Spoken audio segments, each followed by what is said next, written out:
Syllabus में आपके क्या लिखा हुआ है, उसमें का स्क्वायर पहले दिया है, उसके बाद आपको क्या लिखा है, नॉर्मल डिस्ट्रीब्यूशन। पर हम जब स्टार्ट करेंगे तो किससे स्टार्ट करेंगे, नॉर्मल डिस्ट्रीब्यूशन से हम अपनी क्लासेस स्टार्ट करेंगे, क्योंकि नॉर्मल डिस्ट्रीब्यूशन पढ़ने के बाद ही आपको का स्क्वायर और ज़्यादा अच्छे से समझ में आएगा। ठीक है, आगे बढ़े।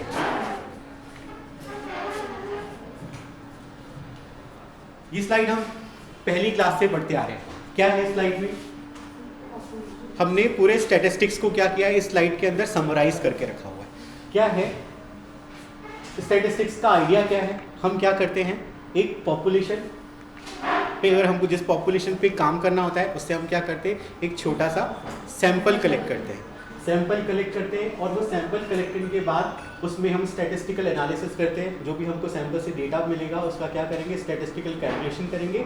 फिर उसके बाद हम क्या करेंगे उसको, अब ये जो सैंपल है इस पूरी पॉपुलेशन को रिप्रेजेंट कर रहा है या नहीं, ये पता लगाना है हमको इसमें, है ना, कि जो भी आपने डेटा कलेक्ट किया है वो पूरी पॉपुलेशन के ऊपर अप्लाई होता है या नहीं होता है। इसको आपको किससे क्या करना पड़ेगा, टेस्ट करना पड़ेगा। तो उसको हम कहते हैं टेस्ट ऑफ सिग्निफिकेंस। क्या कहते हैं, टेस्ट ऑफ सिग्निफिकेंस। तो ये जो टेस्ट ऑफ सिग्निफिकेंस है उसमें भी एक जो है का स्क्वायर टेस्ट है, वो भी आपको हम इसकी बात पढ़ेंगे। ठीक है, अब उस टेस्ट के बेसिस पे हम इन्फ्रेंस निकालते हैं और हम ये बताते हैं कि ये जो सैंपल है ये रिप्रेजेंट कर रहा है किसको, ये रिप्रेजेंट कर रहा है किसको, पॉपुलेशन को।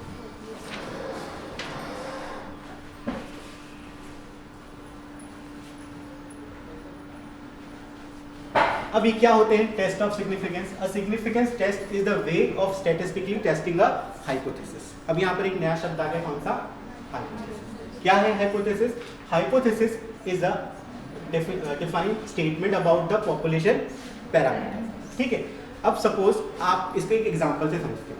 ठीक है, आप कहाँ गए, मूली तालाब फिश से, आपको वहाँ फिशेस का क्या करना था, वेट कैलकुलेट करना था। क्या करना था, वेट। अब पूरी की पूरी फिशेस को हम वेट कैलकुलेट नहीं कर सकते। सपोज कोई एक स्पीशीज है, रोहू, कतला, मृगला में से कोई भी एक स्पीशीज है, आपको वहाँ से आपको क्या करना है, उस पर्टिकुलर फिश का क्या करना है, वेट कैलकुलेट करना है। आपने वो फिशेस निकाली वहाँ से, फिर से अब कितनी पूरी की पूरी फिश तो नहीं निकाल सकते, पॉपुलेशन आपने क्या निकाला, कुछ वहाँ से भी एक रिप्रेजेंटेटिव, जो उसमें भी सैंपल के साइज का एक फॉर्मूला होगा। ठीक है, उसको आपने वहाँ उस फॉर्मूले के हिसाब से आपने वहाँ से क्या निकाला, सैंपल। ठीक है, अब वो सैंपल्स को निकाला और उसके बाद उनको क्या किया, वेट किया। वेट करने के बाद कोई एक एवरेज, उसमें कोई भी उनका मीन एक एवरेज आया होगा। सपोज मान के चलिए कि 250 ग्राम एक फिश का एवरेज वेट आ गया। अब ये जो 250 ग्राम वेट आया है, ये पूरी की पूरी पॉपुलेशन के ऊपर अप्लाई होगा या नहीं होगा, ये पता लगा, क्योंकि जो आपको डेटा मिला है वो किस पे मिला है, सैंपल पे। पर ये जो सैंपल का जो रिजल्ट आया है, क्या ये पूरी की पूरी पॉपुलेशन पे अप्लाई हो सकता है या नहीं हो सकता। तो इसमें भी अपन हाइपोथेसिस दे सकते हैं, हाँ, हमने जो वेट किया है वो पूरी की पूरी पॉपुलेशन के ऊपर अप्लाई होता है। ये हमारी क्या हो गई, हाइपोथेसिस। ठीक है, तो हम इसको किस तरीके से बोल सकते हैं, there is no significant difference between average weight of fish and population of, जो फिशेस के वेट है उनमें कोई डिफरेंस नहीं है। तो ये आपकी क्या हो गई, एक हाइपोथेसिस। अब इस हाइपोथेसिस कि अगर ज़रूरी नहीं है कि जो आपका जो रिजल्ट आया वो सही हो, तो उसके अगेंस्ट में एक हाइपोथेसिस बनेगी जिसको हम क्या कहेंगे, अल्टरनेटिव हाइपोथेसिस। उसमें आप क्या करोगे, एग्री नहीं करोगे कि there is a significant difference between population mean and sample. समझ पा रहे इस चीज को। तो एक हाइपोथेसिस क्या दी हमने, it is a defined statement about the population parameter. जो पॉपुलेशन के बारे में जो भी आपका विचार है, जो भी आपकी थिंकिंग है, उसको आपने क्या बोलते हैं, हाइपोथेसिस। अब in biological research we are interested in comparing the characteristic of sample. हम किस पे काम करते हैं, सैंपल पे। We studying population with the help of sample. हम किसकी हेल्प से पॉपुलेशन की स्टडी करेंगे, sample. With the help of sample we try to draw conclusion regarding the population. हम सैंपल के बेसिस पे किसके लिए कंक्लूजन निकालने की कोशिश करते हैं, उस पॉपुलेशन की। चलिए, अब आपको जब डेटा की बात करोगे तो दो तरीके का डेटा आपको मिल सकता है। एक कौन सा, क्वालिटेटिव डेटा, और दूसरा क्वांटिटेटिव। अब ये आपको पहले से मैं पढ़ाते आ रहा हूँ, क्वालिटेटिव क्या होता है, क्वांटिटेटिव क्या होता है। Qualitative data, the data describes qualities और कैरेक्टर। वही हेयर का कलर, स्किन का कलर, इसको हम क्या बोल सकते हैं, कौन सा data, qualitative. Second data quantitative data. Quantitative data are used when a researcher is trying to quantify a problem. अगर किलोमीटर में, मीटर में, वेट को अगर हमने ग्राम में, किलोग्राम में, इस तरीके का डेटा है तो आप उसको क्या बोलोगे, क्वांटिटेटिव। फिर टेस्ट ऑफ सिग्निफिकेंस। अब ये डेटा के हिसाब से फिर जो टेस्ट है वो मिल जाता है। किस क्वालिटेटिव डेटा जैसा रहेगा कुछ टेस्ट उसके लिए रहेगी, क्वांटिटेटिव डेटा जिस तरह करेगा उसके कुछ टेस्ट अलग रहेंगे। तो हम यहाँ पर दो टेस्ट मिलाते हैं, test of significance, standard error और काई स्क्वायर टेस्ट। ये बेसिकली किसके लिए जनरली हम यूज करते हैं, क्वालिटेटिव डेटा। फिर क्वांटिटेटिव डेटा तो T test, pair T test, ANOVA, ये सब मैं बताऊंगा आपको इस जो शब्द हैं इनके बारे में। पर आप ये समझ लो कि कुछ टेस्ट किसके लिए होते हैं, क्वालिटेटिव डेटा पे अप्लाई होते हैं, और कुछ टेस्ट किस पे अप्लाई होते हैं, क्वांटिटेटिव डेटा पे अप्लाई होते हैं। आ रही है यहाँ तक बात समझ में? बढ़े आगे। अब ऐसे ही टेस्ट ऑफ सिग्निफिकेंस को बेसिकली दो कैटेगरी में डिवाइड करते हैं, पैरामीट्रिक टेस्ट और नॉन पैरामीट्रिक टेस्ट। आपको पढ़ना है काई स्क्वायर टेस्ट, हम पूरा बेसिक से पढ़ रहे हैं कि टेस्ट क्या होते हैं, कितने टाइप के होते हैं और कौन सा टेस्ट कहां पर अप्लाई करते हैं, ये अच्छे को ही पता होगा। ठीक है, कहां पर पैरामीट्रिक टेस्ट यूज करना है और कहां पर नॉन पैरामीट्रिक टेस्ट यूज करना है, ये हम अभी यहाँ पर डिस्कस करेंगे। Parametric test based on assumption data follow normal distribution. अब यहाँ पर आपके सिलेबस का टॉपिक आ गया नॉर्मल डिस्ट्रीब्यूशन आ गया। तो हमको सिर्फ नॉर्मल डिस्ट्रीब्यूशन क्या चीज है थोड़ा सा पढ़ने के लिए बैकग्राउंड भी तो पढ़ना पड़ेगा कि वो कहाँ अप्लाई होता है। तो मतलब क्या बोल रहे हैं, हमने जितने भी टेस्ट हैं स्टैटिस्टिक्स के, हमने उनको दो कैटेगरी में डिवाइड कर दिया, पैरामीट्रिक टेस्ट और नॉन पैरामीट्रिक टेस्ट। और पैरामीट्रिक टेस्ट कौन से टेस्ट होंगे कि ऐसा डेटा जो नॉर्मल डिस्ट्रीब्यूशन फॉलो करता है उन पे हम कौन से टेस्ट लगाएंगे, पैरामीट्रिक टेस्ट। और ऐसा डेटा जो नॉर्मल डिस्ट्रीब्यूशन फॉलो नहीं करता उसके ऊपर कौन से टेस्ट लगेंगे। आई बात समझ में? सिंपल है। यहाँ पर कभी किसी ने पूछा कि क्या होता है पैरामीट्रिक और नॉन पैरामीट्रिक, तो क्या बोलोगे आप, उसको किससे कोरिलेट करोगे, नॉर्मल डिस्ट्रीब्यूशन। अब हम पढ़ेंगे नॉर्मल डिस्ट्रीब्यूशन क्या होता है। क्या होता है नॉर्मल डिस्ट्रीब्यूशन? नॉर्मल डिस्ट्रीब्यूशन, अब उसको हम एक पहले एक ग्राफ से समझते हैं, फिर ये थ्योरी पढ़ेंगे। ये नॉर्मल डिस्ट्रीब्यूशन का ग्राफ, ठीक है। हम जब वेट कैलकुलेट करे थे फिशेस का तो हमारे पास क्या आएगा, मीन, सेंट्रल टेंडेंसी आएगी कोई, ठीक है। अगर इस तरीके का ग्राफ मिलता है बेल शेप, मतलब कुछ फिशेस का वेट कम है, फिर बढ़ते जा रहा है बढ़ते जा रहा है, फिर एक उनका मीन आ गया, फिर कुछ का क्या है, ज्यादा है, तो मतलब एक वैल्यू है मीन, एवरेज फिश के वेट की, और उसके आसपास से सारा डेटा किस तरीके से, इस तरीके से डिस्ट्रीब्यूटेड है कि जिससे किस तरीके का ग्राफ बन जाए, बेल शेप ग्राफ बन जाए। और मोस्ट जो मिडिल वैल्यूज है वो सब किसके आसपास रहे, सेंट्रल टेंडेंसीज के आसपास रहे। तो इस तरीके के ग्राफ को आप क्या बोलोगे, नॉर्मल डिस्ट्रीब्यूशन का ग्राफ। और इस तरीके का डेटा अगर कुछ रिप्रेजेंट हो रहा है तो आप समझ जाओगे कि इस तरीके कौन सा डेटा है, ये नॉर्मल डिस्ट्रीब्यूशन। अब इसमें आप देखो नॉर्मल डिस्ट्रीब्यूशन का पहला कैरेक्टरिस्टिक, अगर आपको नॉर्मल डिस्ट्रीब्यूशन आता है तो अब भी रट डालोगे आप। पहला कि नॉर्मल डिस्ट्रीब्यूशन के अंदर जो ग्राफ है वो किस तरीके का बनता है, बेल शेप, घंटी के प्रकार, ठीक है। दूसरा, नॉर्मल डिस्ट्रीब्यूशन के अंदर मीन, मीडियन और मोड, इनकी वैल्यू कैसी होती है, बराबर, समझ रहे हो। नेक्स्ट, जब आप इस ग्राफ को देख रहे हो तो आप देखो ये जो टेल है ये एक्स एक्सिस पे टच नहीं कर रही, तो इसको हम बोलते हैं एसिम्प्टोटिक टेल। क्या बोलते हैं इसको, एसिम्प्टोटिक। ये पहला कितने कैरेक्टर हो गए, बेल शेप कर, मीन, मीडियन और मोड, उसके लिए क्या होता है, बराबर होता है। कभी भी ये जो टेल है वो एक्स एक्सिस पे टच नहीं करती, ऐसी टेल को हम क्या कहते हैं, एसिम्प्टोटिक टेल। और जो आप ग्राफ देखोगे तो वो सिमेट्रिकल दिखेगा, मतलब ये ग्राफ इधर साइड पे क्या हो जाएगा, मिरर इमेज है एक दूसरे। तो इस तरीके की डेटा को आप क्या बोलोगे, डेटा इज नॉर्मली डिस्ट्रीब्यूटेड। और इस तरीके का डेटा आपको एग्जैक्टली ऐसा तो नहीं मिलेगा, लेकिन इस तरीके का डेटा अगर आपको मिलता है दैट मीन्स कि ऐसे डेटा के ऊपर आपको कौन से टेस्ट लगा सकते हो, पैरामीट्रिक टेस्ट लगा सकते हो। आ गया आइडिया। अब चलो इसके पढ़ लेते हैं। अब इसको थ्योरी पढ़ेंगे तो ज्यादा अच्छे समझ में आएगा। Normal distribution, the normal distribution is continuous probability distribution that is symmetrical on both side of the mean, so the right side of the center is a mirror image of the left side। देखा आपने, उसको fold करोगे तो एक दूसरे के ऊपर क्या हो जाएगी, वो सुपर इम्पोज हो जाएगी। दूसरा, most of continuous data value in a normal distribution tend two cluster around the mean. जो मीन वैल्यू या सेंट्रल टेंडेंसी की है मोस्ट ऑफ द वैल्यूज आपको कहां दिखेगी, वहीं पर, इसलिए वो ग्राफ कैसा बना है, bell shape. Next the tail are is asymptotic which means they that they approach but never quite meet to the origin या एक्सेस से वो मिलती नहीं है। For the perfect normal distribution, the mean, median and mode will be the same value visually represented by the peak of curve.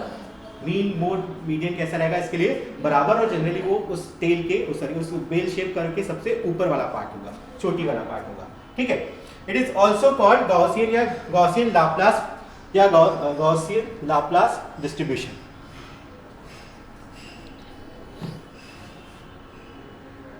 ये हो गया properties of normal distribution, वही है, mean, mode and median are equal, bell shape curve, the curve is symmetrical at the centre, ठीक है, exactly half of the value on the left side of the center and exactly half of the value are to the right side, the bell shaped curve.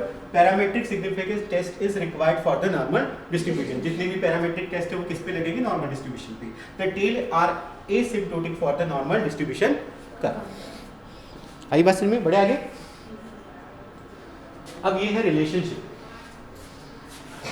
ठीक है, relationship between normal curve area and standard deviation. जो standard deviation अपन ने पढ़ा था last class में और जो normal distribution है उसके बीच के कोरिलेशन को ये ग्राफ रिप्रेजेंट कर रहा है, ठीक है।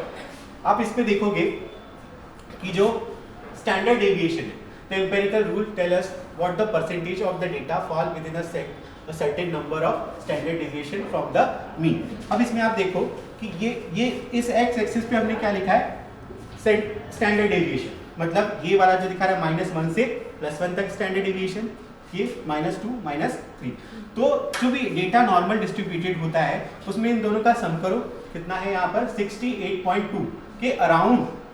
जो नॉर्मल डिस्ट्रीब्यूशन में जो 68.2% है स्टैंडर्ड डेविएशन, उसके लिए वो कहाँ तक डिस्ट्रीब्यूटेड रहता है, -1 से +1 के बीच में, ठीक है। नेक्स्ट इसको दोनों को सम कर लो आप, किसको, तो हो जाएगा ये वाला पूरा एरिया कहां से कहां तक, ये यहां से लेकर के यहां तक। तो 95% तक जो डेटा है वो 2 स्टैंडर्ड डेविएशन के बीच में, -2 से +2 के बीच में डिस्ट्रीब्यूटेड रहता है, और लगभग 99.7% जो डेटा है वो -3 स्टैंडर्ड डेविएशन से +3 स्टैंडर्ड डेविएशन के बीच में डिस्ट्रीब्यूटेड रहता है। मतलब आप क्या बताना चाह रहे हो कि नॉर्मल डिस्ट्रीब्यूशन में जनरली जो स्टैंडर्ड डेविएशन है वो 68.2% जो है वो -1 से +1 के बीच में स्टैंडर्ड डेविएशन होगा। समझ पा रहे हो आप इसको, बढ़े आगे। अब समझ लीजिए कि नॉर्मल डिस्ट्रीब्यूशन है पर हर केस में पॉसिबल है क्या, नहीं। It is like a standard gas, ideal gas, सिर्फ कॉन्सेप्ट मन पढ़ते ना, आइडियल गैस पढ़ते हैं लेकिन होती नहीं, ठीक है। तो जनरली आप देखोगे कि हर बार आपको ऐसे बेल शेप कर्व नहीं मिलने वाला, हो सकता है कहीं भी मिल भी जाए या उसके जैसा कोई मिल जाए, लेकिन हर बार आपको ऐसे बेल शेप कर्व नहीं मिलेगा, या डेटा जो है वो नॉर्मली डिस्ट्रीब्यूटेड नहीं रहेगा। अब ये होगा कि कभी जो है उसका पीक राइट साइड खिसक जाएगा, कभी लेफ्ट साइड खिसक जाएगा। तो इस चीज को मेजर करने के लिए 2 टर्म आते हैं, स्क्यूनेस और कर्टोसिस।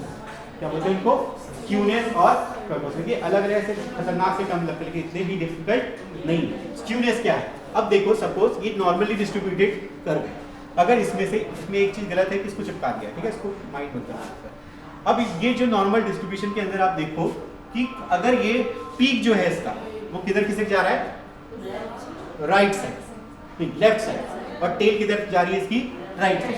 वैसे यहाँ पर देखो कि जो पीक है उसका कहां खिसक जा रहा है, राइट साइड, और टेल कहां चली जा रही है, लेफ्ट साइड। दिख रही है आपको।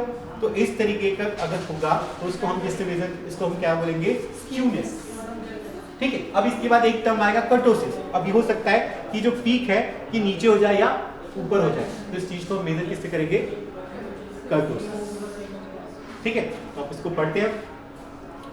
It is the degree of distribution from the symmetrical bell shape और normal distribution.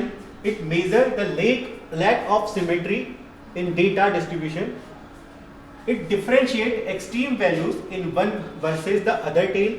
the symmetrical distribution will have a skewness of 0. इसमें skewness कितनी है?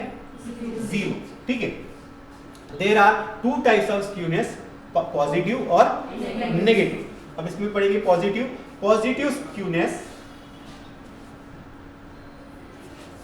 skewness mean when the tail on the right side. देखो positive किधर है? Tail किस side चली गई? Right side of the normal distribution is longer और flatter. The mean and median will be the greater than the mode. ये किसका characteristic हुआ? पॉजिटिव स्क्यूनेस का. Negative skewness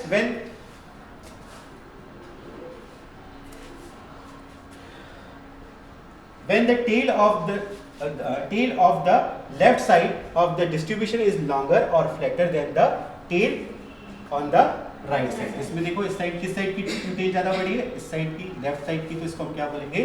negative skewness. आ रही बात समझ में? बढ़े आगे. नेक्स्ट मैंने आपको बोला था कर्टोसिस. जब ये जो बेल शेप कर्व है वो ऊपर या नीचे चले जाए नॉर्मल डिस्ट्रीब्यूशन, तो इसको क्या बोलेंगे हम? कर्टोसिस.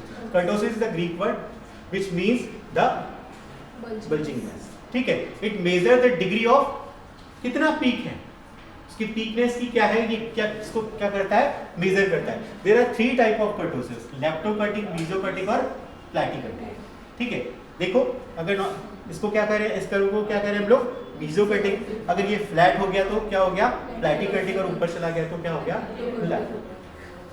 तो इस तरीके से नॉर्मल डिस्ट्रीब्यूशन के अंदर जो वेरिएशंस आते हैं उसको हम किससे मेजर करते हैं?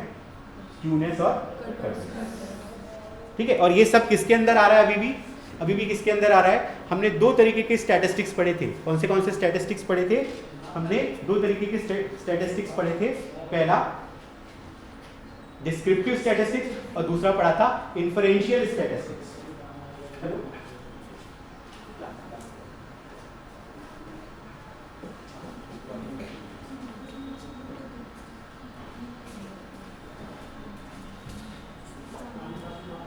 क्या बोला था मैंने? आप कहाँ थे हम लोग? डिस्क्रिप्टिव. तो डिस्क्रिप्टिव मतलब किसी डेटा को डिस्क्राइब करना. तो अभी तक हम डिस्क्राइब ही कर रहे हैं. पहले हमने मीन, मोड, मीडियन पढ़ा, सेंट्रल टेंडेंसी निकाल ली उसकी. ये भी उस डेटा को डिस्क्राइब कर रहा है. उसके बाद हमने उसको देखा कि वो सेंट्रल टेंडेंसी से कितना दूर है. इसके लिए हमने क्या निकाल लिया? स्टैंडर्ड डेविएशन, स्टैंडर्ड एरर, ये सब निकाल लिया. ठीक है. अब हम उसके नॉर्मल, वो डेटा नॉर्मली डिस्ट्रीब्यूटेड है नहीं, उसकी बात कर रहे हैं. और नॉर्मली डिस्ट्रीब्यूटेड है तो कैसे, अगर नहीं है तो फिर कैसा है, स्क्यूनेस कैसा है, कर्टोसिस कैसा है. तो ये किसी एक डेटा सेट को डिस्क्राइब करने तक ही हम पहुंच रहे हैं. अभी हम टेस्ट और सब चीज़ों के बारे में बात नहीं कर रहे. अभी हम डेटा को पहले समझ रहे हैं कि डेटा किस टाइप का है. फिर डेटा जिस टाइप का रहेगा उसमें हम उस तरीके का टेस्ट लगाएंगे. जब हमको ये समझ में आ जाएगा कि डेटा कैसा है, नॉर्मली डिस्ट्रीब्यूटेड है, तो आप कौन से टेस्ट लगाओगे? पैरामेट्रिक. और आपको समझ में आ जाएगा कि डेटा नॉर्मल डिस्ट्रीब्यूटेड नहीं है, तो आप कौन से टेस्ट लगाओगे? Non parametric. इसीलिए नॉर्मल डिस्ट्रीब्यूशन पढ़ना जरूरी है. अगर आपको किसी ने पूछा व्हाट इज नॉर्मल डिस्ट्रीब्यूशन, खड़े हो जाओ, कोई बता दो. क्या क्या हो सकता है नॉर्मल डिस्ट्रीब्यूशन? जोर से, आसान है. और सब इक्वल होता है. एक आपने बता दिया, अब एक का बता दो. आप बेल शेप कर होता है. एक आप बता दो.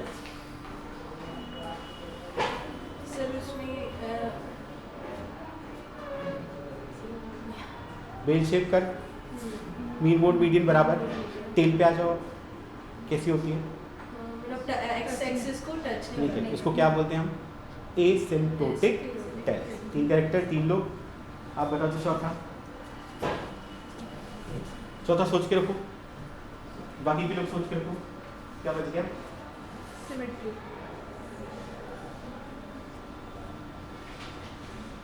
एकता. हाँ, चौथा याद रखो सिमेट्रिकल होता है. मैंने बताया था मिरर इमेज. आप उसको फोल्ड कर लो, बीच से कागज से फाड़ दो, एक दूसरे को चिपका दो, ओवरलैप हो जाएगा. तो इस डेटा में आपको क्या देखने को मिलेगी? सिमेट्री. ठीक है. और कोई बता दो आगे. एक और बचा है. 5 तो भी कम से कम आना चाहिए. 3 ये हो गए, 2 ये हो गए. एक और बता दो. बताओ यूनिका.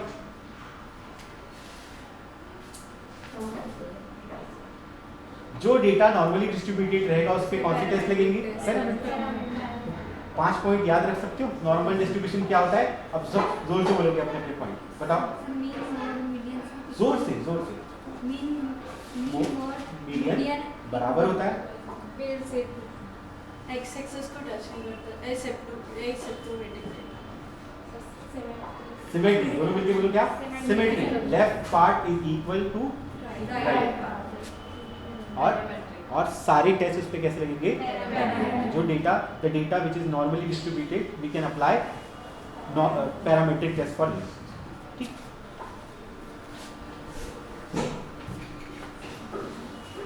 इसको छोड़ो। अब आ जाते हैं किसके ऊपर? Chi square test. इसको आज पढ़ेंगे, कल पढ़ेंगे? आज ही पढ़ लेते हैं, तो खत्म नहीं हो पाएगा, ठीक है यार, कि मेरे पास लिमिटेड टाइम है।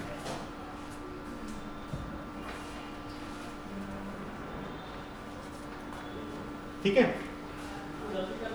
It is a non parametric test. मतलब आप समझ जाओ कि ये जो टेस्ट, सॉरी, इसका जो डेटा है वो कैसा होगा?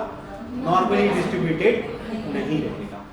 It is a non parametric test which in which the sampling distribution of the test statistics is the chi-square distribution. अब नॉर्मल डिस्ट्रीब्यूशन नहीं है तो कैसा डिस्ट्रीब्यूशन है? chi-square। इसको अभी एक यहाँ पर सिर्फ शब्द समझ के रखो, कौन सा डिस्ट्रीब्यूशन है उसका?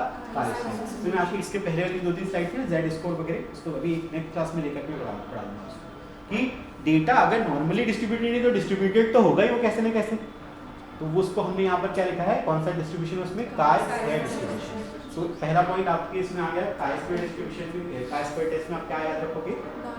It is a non parametric test. ठीक है, जो है सेकंड पॉइंट आप अपने मन से बना सकते हो कि data is not normally distributed. Normally distributed नहीं तो तीसरा पॉइंट आप बना सकते हो अपने से कि data is data follow chi-square distribution, ऐसे कुछ लिख सकते हो।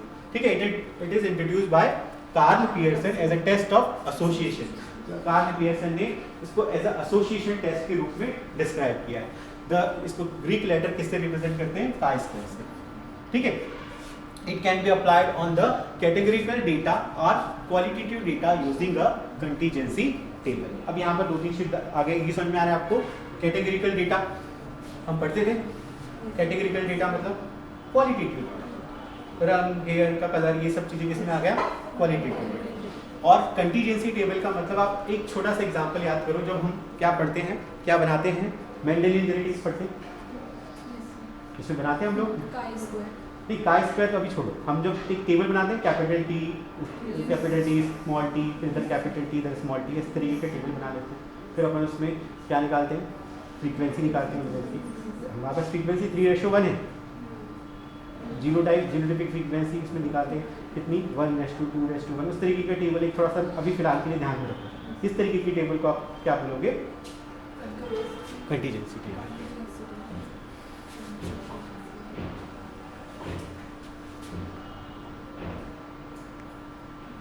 दिख रहा है? इस तरीके का टेबल बनाते हैं हम लोग, रो रहते हैं, कॉलम्स रहते हैं। ठीक है, इस तरीके के टेबल को आप क्या बोलते हो? कंटीजेंसी थ्योरी में पढ़ेंगे। अब इसमें एक शब्द आएगा, डिग्री ऑफ फ्रीडम। क्या आएगा? Degree of freedom. पहले अपन थोड़ा सा टेस्ट जनरल तरीके से पढ़े, इसको एक और क्लास में अपन अच्छे से और समझ लेंगे। यहाँ पर आपको क्या पहली चीज़ क्या समझ में आई? chi-square टेस्ट में it is a non parametric test. ठीक है, जो डेटा chi-square डिस्ट्रीब्यूशन फॉलो करता है उसमें करते हैं। और दूसरा, जो डेटा कैसा होता है, क्वालिटेटिव डेटा होता है, उसके लिए हम कौन सा टेस्ट लगाते हैं? chi-square टेस्ट लगाते हैं। इतनी चीज़ समझ में आ गई आपको? अब इसमें हम क्या बनाते हैं? कंटीजेंसी टेबल्स बनाते हैं। अभी कंटीजेंसी टेबल किस तरीके के थोड़ी देर पहले दिखाया मैंने आपको। फिर हम क्या करेंगे? अब देखो, चाहे कोई भी टेस्ट हो, अभी यहाँ पर चूंकि हमारा पहला टेस्ट है तो हम इसके पहले इसके बारे में बात कर लेते हैं। टेबल, आप कोई भी स्टैटिस्टिक्स की बुक उठा के देखना, जैसे लॉग टेबल होता है अपना पीछे, वैसे हर टेस्ट के लिए एक टेबल बना हुआ है, पढ़ना उसको पीछे, उसमें कुछ वैल्यूज़ दी होगी, इधर पे डिग्री ऑफ फ्रीडम लिखा होगा और इस साइड पे फिर आपको कुछ ना कुछ वैल्यूज़ दी होगी। तो हम क्या करते हैं, जैसे एक छोटे से इसको आज हम कैलकुलेशन वाला पार्ट नहीं पढ़ेंगे, आज हम पढ़ लेते हैं, इसको समझ लेते हैं कि अपन ये सब सारे टेस्ट और हाइपोथेसिस को टेस्टिंग कैसे करते हैं। सपोज आपने कोई भी हाइपोथेसिस, वही मोती तालाब वाली हाइपोथेसिस लो कि एक आपने क्या था, कोई फिश थी, कौन सी, रोहू, कतला, मतलब जो भी थी, उस फिश का आपने मीन वेट निकाल लिया। आपने सपोज मान के चलिए कि 500 फिशेस वहाँ से निकाली, उनको वेट करके एक मीन निकाल के रख दी। अब ये जो मीन आया ये पूरी पॉपुलेशन के ऊपर अप्लाई होता है कि नहीं, ये हमारी हाइपोथेसिस है कि हमारे हाइपोथेसिस क्या है, the sample mean, there is no significant difference between sample mean and population. ये हाइपोथेसिस हमारी होगी कौन सी हाइपोथेसिस, H0 या इसी को हम बोलते हैं नल हाइपोथेसिस। क्या बोलते हैं, नल। नल का मतलब है नहीं, तो हमने बोल दिया उसको there is no significant difference, तो क्या है नल, देयर इज कोई डिफरेंस नहीं। ये हमारी हाइपोथेसिस हो गई। अब डिफरेंस आता है तो फिर अल्टरनेटिव हाइपोथेसिस आ जाएगी क्या, कि there is significant difference between mean, sample mean and population. ये हम इस पे सपोज काम कर रहे हैं। अब ये करने के बाद हमने क्या किया, मीन निकाला इससे, हमने फिर उसके ऊपर काई स्क्वायर टेस्ट लगा दिया। तो काई स्क्वायर एक फॉर्मूला होगा, उस टेस्ट का क्या होगा, टेबल वेबल बनाएंगे, जो भी कुछ करेंगे, उसके बाद आखिरी में क्या आएगा, काई स्क्वायर की एक वैल्यू आएगी, और उस वैल्यू में क्या आएगा, एक उस वैल्यू को हमको कंपेयर करना पड़ेगा। किसके साथ कंपेयर करना पड़ेगा, टेबल के साथ। काई स्क्वायर डिस्ट्रीब्यूशन का जो टेबल है उस वैल्यू से हमको क्या करना पड़ेगा, कंपेयर। सब हमारी जो वैल्यू है हमने उसको टेबल से कंपेयर किया। अब जब हम टेबल से कंपेयर करेंगे तो टेबल से कंपेयर करने के बाद हमारी वैल्यू टेबल वैल्यू से कम आनी चाहिए, तो हमारी नल हाइपोथेसिस क्या हो जाएगी, एक्सेप्ट। और अगर हमारी जो वैल्यूज़ है उस टेबल वैल्यू से कैसी आ जाती है, ज़्यादा, तो उसके बाद हमारी अल्टरनेटिव हाइपोथेसिस एक्सेप्ट होगी। इसमें ये पता चल जाएगा कि there is a difference between population mean और सेंसस। अब ये टेबल कैसा रहता है इसको देख लो, ये फॉर्मूला हम थोड़ी देर बाद और अच्छे से पढ़ लेंगे, सब आ जाएगा। हमने खूब सारा पढ़ लिया, इसकी एक और क्लास लेंगे हम, ठीक है, कल की क्लास में सबको बुला लेना। ये एक तरीके का टेबल है इसका, जिसको हमको काई स्क्वायर के लिए यूज करते हैं, क्रिटिकल वैल्यूज फॉर काई square distribution with degree of freedom. इसमें ये पहली लाइन दिख रही है, डिग्री ऑफ, जो लिखा है ना डी, इसको बोलते हैं डिग्री ऑफ फ्रीडम। अब इसमें दो चीजें दिख रही है, इधर पे डिग्री ऑफ फ्रीडम और इधर प्रोबेबिलिटी दिख रही है, मतलब ये इतना ही बड़ा दिख रहा है। ये फिर जब डिग्री ऑफ फ्रीडम 11, 12, 13, 14, 20 उठाते हैं तब उसके लिए, पर अभी हमको ये कितनी वैल्यूज है, 1, 2, 3 और 1 चल के कितना डिग्री ऑफ फ्रीडम। तो ये पहले ये समझना पड़ेगा कि डिग्री ऑफ फ्रीडम क्या है। दूसरा ये समझना पड़ेगा कि ये क्या लिखा हुआ है, 0.05, 0.01, 0.001, ये है सिग्निफिकेंस लेवल, प्रोबेबिलिटी लेवल है, सिग्निफिकेंस लेवल। अगर इस वैल्यू पे आप काम कर रहे हैं तो, और अगर आपकी वैल्यू जो टेबल वैल्यू है वो कैसी आती है, कम आती है, किसके कंपैरिजन से, जो हमारी काई स्क्वायर की वैल्यू है, तो आप ये बोलोगे कि हम अपने इस पे 95% क्या है, श्योर है। मतलब इसमें क्या हो रहा है, 0.05% का एरर का चांस है। मतलब कितने परसेंट एरर की चांसेस है, 5%। तो हम कितने परसेंट श्योर हैं इस बात पे कि हम ये बोल सकते हैं हमारी टेबल वैल्यू क्या आ गई, कम आई, किसके कंपैरिजन में, सॉरी हमारी वैल्यू किसके कंपैरिजन में कम आई, टेबल वैल्यू से कम आई। तो हम ये बोलेंगे, इस वैल्यू को देख करके हम बोलेंगे कि हम 95% क्या है, श्योर है, लेकिन 5% की गारंटी हम नहीं लेते। हम ये बोलेंगे कि रोहू कतला मृगला का जो भी हमने वेट निकाला 150 ग्राम पर कुछ केजी, 150 ग्राम कम से कम वेट आया, तो हम ये बोलेंगे 150 ग्राम हम कब बोल पा रहे हैं, कितने कॉन्फिडेंस के साथ बोल पा रहे हैं, 95% कॉन्फिडेंस के साथ बोल पा रहे हैं। फिर हम जब इस वैल्यू पे काम करेंगे तो हम बोलेंगे 99% श्योर है। जब इस वैल्यू से क्या आई, कम आई, तो क्या बोलेंगे हम 99% श्योर। और जब इस वैल्यू से कम आई तो आप क्या बोलोगे, 99.9% हम क्या है, कॉन्फिडेंस है। तो आपको जो भी आपकी वैल्यू आएगी उसको कंपेयर करना है किसके साथ, टेबल के साथ। अब टेबल के साथ ये तो आपको समझ में आ गया, लेकिन आप पढ़ोगे कहाँ, तो उस टेबल को पढ़ने के लिए आप किस चीज की जरूरत पड़ेगी, डिग्री ऑफ फ्रीडम। अब डिग्री ऑफ फ्रीडम का मतलब क्या हुआ, अब इसको रो और कॉलम से समझते हैं, लेकिन इसको अगर कॉन्सेप्ट के हिसाब से समझना है कि what is degree of freedom, तो इसको भी एग्जांपल से मैं समझाता हूँ, ठीक है। सपोज मान के चलो 1, 2, 3, 4 यहाँ पर क्या है, चेयर्स, सब लोग क्लास खाली, ये क्लास खाली, कोई भी पहली कैंडिडेट आई, आपका नाम बेटा, हाँ, ज्वाला पहले आई क्लास में। अब ये 4 चेयर खाली है, वो इन 4 चेयर्स में से कहीं भी जाके बैठ सकती है, तो उसकी डिग्री ऑफ फ्रीडम कितनी हो गई, 4। उसके बाद आपका नाम क्या है, स्वाति आई, ज्वाला ऑलरेडी वहाँ बैठ चुकी थी, अब उसकी डिग्री ऑफ फ्रीडम कितनी हो गई, उसके पास 3 ऑप्शन। शालवी शालवी के पास कितने होंगे? और इसके पास 1। फिर अगले वाला आएगा तो समझ रहे इस चीज़ को? ये इस तरीके के कॉन्सेप्ट है किसका? डिग्री ऑफ फ्रीडम का। पर अब इसको हम मैथमेटिकली कैसे करेंगे? हम इसको निकालते हैं डिग्री ऑफ फ्रीडम को जब हम कंटीजेंसी टेबल के साथ काम करते हैं। तो हम इसको किसके साथ देखते हैं? अभी इसको छोड़ो, हम इसके लिए भी निकाल देंगे। पहले हम उसकी डेफिनेशन पे आते हैं कि डिग्री ऑफ फ्रीडम क्या है।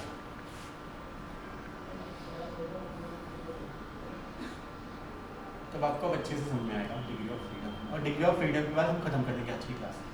इसको फिर कल और एक बार अच्छे से पढ़ लेंगे।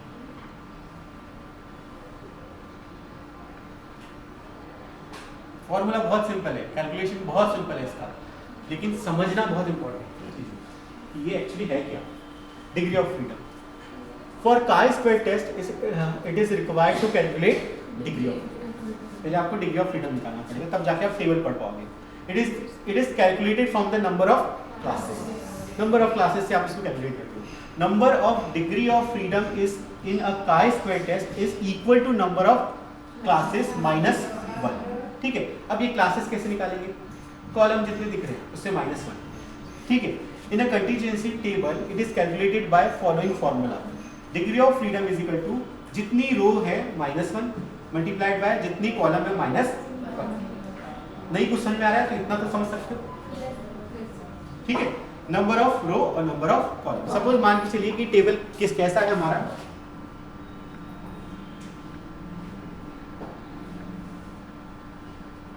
सपोज ये टेबल हमारे पास सिर्फ ये देखिए, ये तो हमने पूरा सॉल्व कर दिया इधर। ठीक है, ये ऑब्जर्व हमारे पास जो टेबल मिलेगा ना सिर्फ इतना ही मिलेगा। ये तो हमने बाद में कैलकुलेशन किया इसलिए बढ़ गया। अब यहाँ पर आप काउंट करो कितने हैं यहाँ पर टोटल 10। तो अब इसकी डिग्री ऑफ फ्रीडम कितनी हो जाएगी? 10 माइनस 1, मतलब इसकी डिग्री ऑफ फ्रीडम कितनी आएगी? तो हमारा फॉर्मूला क्या है? जब रो है तो ठीक है, लेकिन हमारे पास कॉलम कितने हैं? सॉरी रो कितनी है हमारे पास? कॉलम नहीं है अभी, रो कितनी है? r-1। तो हमारे वहाँ पर कितने दिख रहे थे रोज? 10। तो हमारे पास कितने डिग्री ऑफ फ्रीडम कितनी आ जाएगी? 9। तो जब हम ये टेबल पढ़ेंगे तो हम किसको, कौन सा टेबल पढ़ेंगे? जैसे हम ये क्वेश्चन सॉल्व करेंगे कभी,